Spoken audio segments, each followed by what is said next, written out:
Bax, deməli, üçbucağın daxil bucaqların cəmini 180 olmağına görə 90-ını tulladıq. X-dən alfanın cəminə yazdık nə? 90. Sonra bu bir üçbucağın daxil bucaqları yenə 180-dir. 90-ını tullayanda bununla bunun cəmini olur. X üstəgəl 2y, üstəgələk beta bərabər yenə 90 olur. Buradan X-i tapsaq nə olar? 90 ça alfa. Bunu da gətirib burada yerinə yazsaq. 90 ça alfa. Üstə görə 2y, üstə görə 2 beta bərabər olar nənə? 90-a.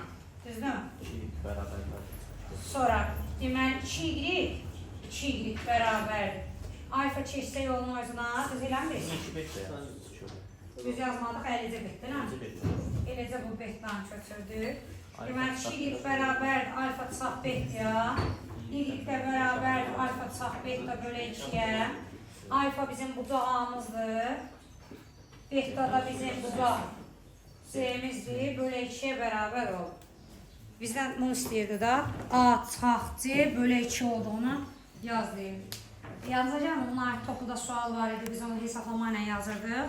Amma deyirdik ki, güvənin qaydasında belə bir qayda vardı ki, sıx yarı bölünən olur. Bu qədər ispat olundu.